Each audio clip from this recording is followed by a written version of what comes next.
Out here, there is a line you cross. It's not drawn on a map, but in chaos. You cross it the moment you stop being a diver and become a part of the food chain.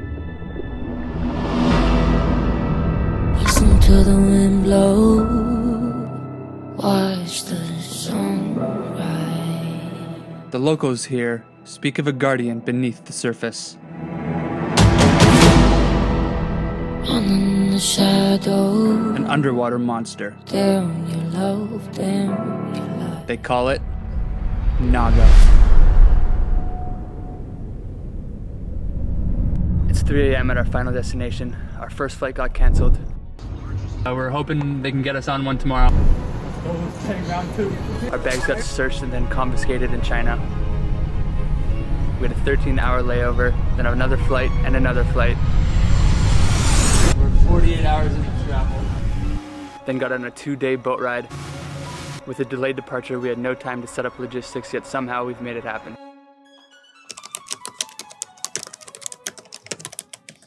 Grace and I have been planning this trip for over a year.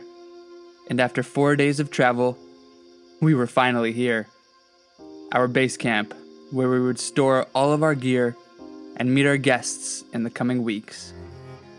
It's hard to explain what it's like to plan something for this long, to talk logistics almost every day, and then finally, through the jet lag slumber, it hits you. It's real now. The light is different. The reef is louder. You can smell the ocean, feel the humidity on your skin. For a second, you just stand there, kinda stunned. All those nights, wondering if it was even possible. And now, you're on the edge of it. There's no more planning, no more guessing. Now it's just us and the fish we came here to find. After our canceled flights, we had lost the luxury of time. We quickly went over logistics, formulated a route, hit the local market to stock up on provisions and fuel, Load down. You got enough fuel? then proceeded to drive a full day by boat to get to our first location. This zone is completely uncharted by spearfishing. A vast, tapering reef 20 miles offshore that compresses into a very promising looking point. Jumping into a spot unknown always comes with its own risks, especially when you're this remote. However, this is why we come all this way, to explore, and to experience interactions with nature only possible when you're completely in tune with your environment. Fire in our eyes, dawn of a new day. Sun breaks through the dark, coming out, coming out. Out of the shadows, come out of the shadows. Out of the shadows, it's straight into the light. Come out of the shadows, tomorrow will shine so bright. Home is close to you, changes in the wind, blow away the blue, sweet surrender. Hope is all around, we're no longer lost to the speed of sound. We're coming out, out. While this spot produced dinner for us and a local family,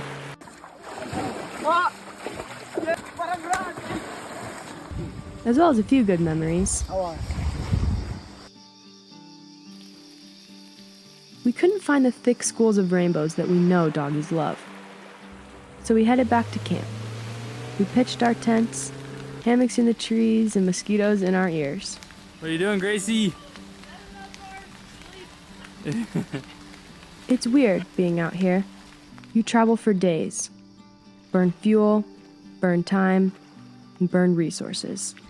And on day one, you realize the ocean doesn't care. So we camped and tried to convince ourselves it was just the beginning. For me, the hardest part of spearfishing and one of the most challenging aspects to discovering new zones is when to stay or when to leave.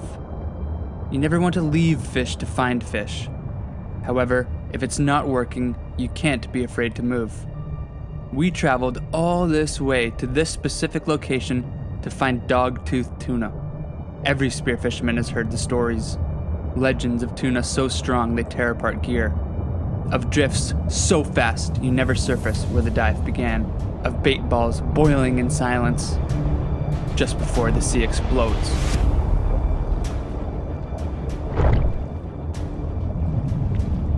And even though we landed a few small ones, we weren't seeing the numbers we were hoping for.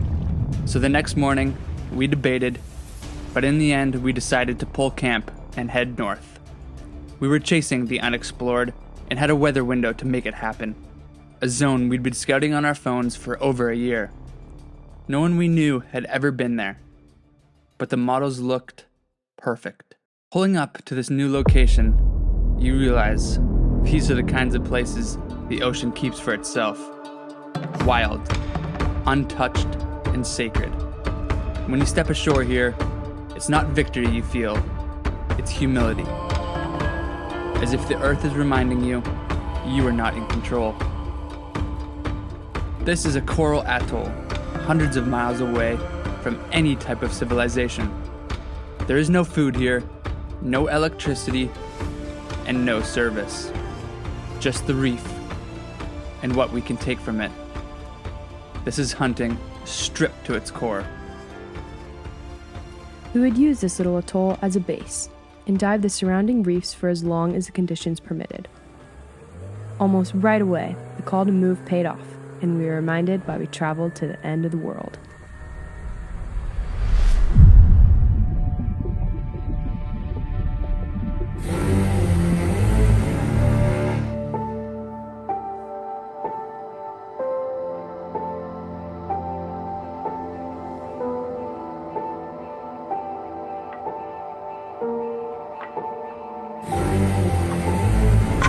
Hide all your precious things.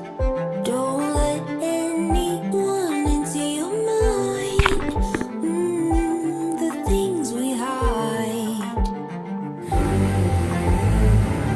Tell no one else the truth. A heavy crown to weigh on you. Ooh, the things we do.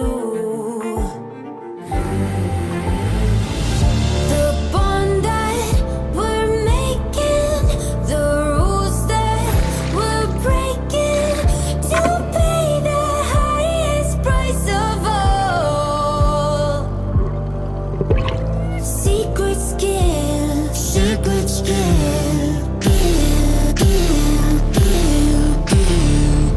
Just one more sacrifice, just one more story we disguise.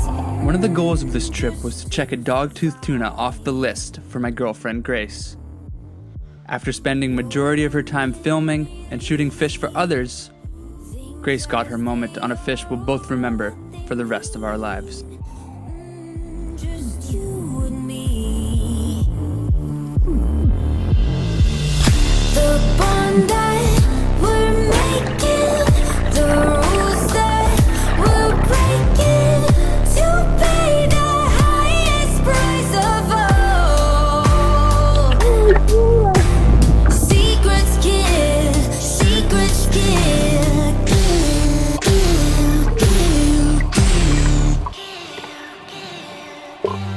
Gracie, what did you just do? Shot my first doggy!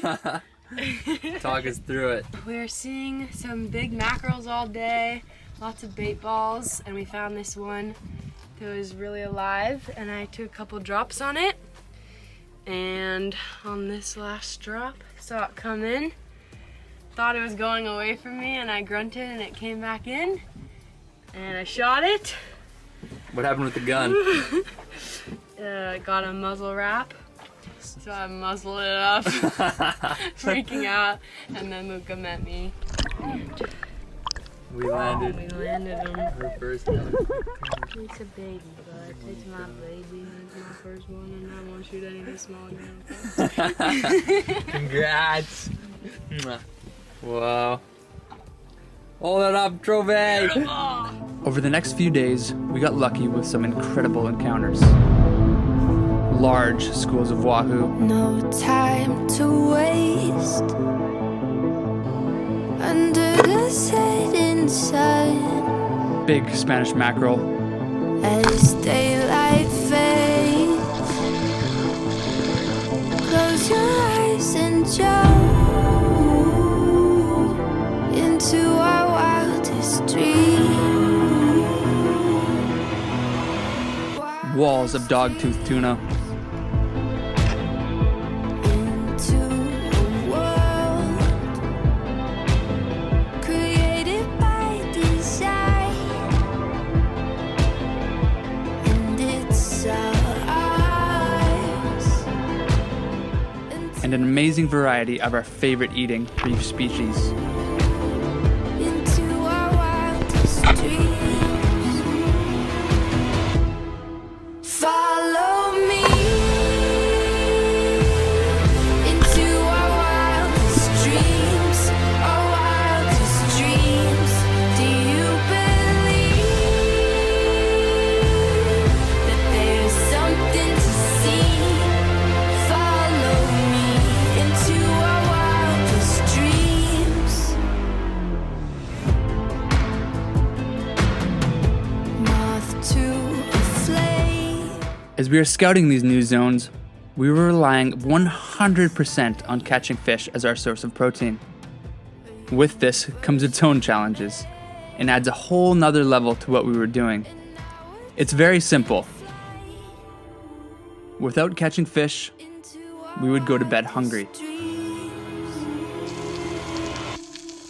Follow me into our wildest dreams, our wildest dreams. Do you believe that there's something to see?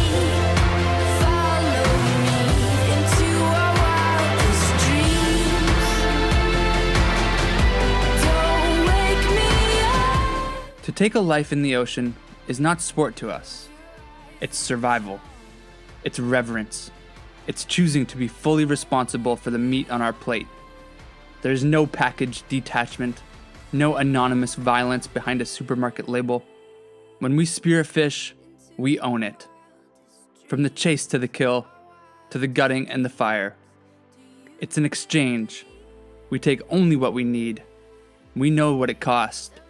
Not just for us to catch it, but for that creature to live in its world. This is why we treat it with respect. We hold it in our hands and feel the weight of what we've done. We clean it with care. We share it. We don't waste a single piece. This isn't about trophies or numbers. It's about humility. Because in that moment underwater, you realize we're not above nature. We're in it. We're part of it. And taking a life, even for sustenance, is never without consequence. We are taking from the ecosystem. That part is clear. But we take with the utmost respect, because this is our food. And food, when truly earned, is something holy. After 3 days of successful scouting, we were all riding a high. But experience should have taught us that with every high comes an even lower low. Having had so much luck the last few days, we'd nearly forgotten the rule of the jungle. Nature always balances the scales.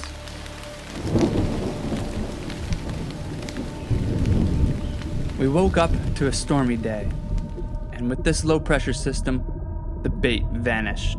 We completely lost the current, and with it, the visibility. The drop-offs here were insane, sheer water cliffs vanishing into nothing. But the zone was completely exposed. With no leeward side and a squall in the distance, we decided to pull camp. Besides, we had another mission pulling us south.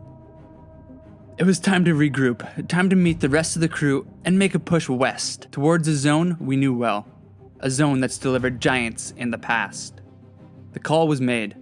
We said goodbye to Mubarak and ran to base.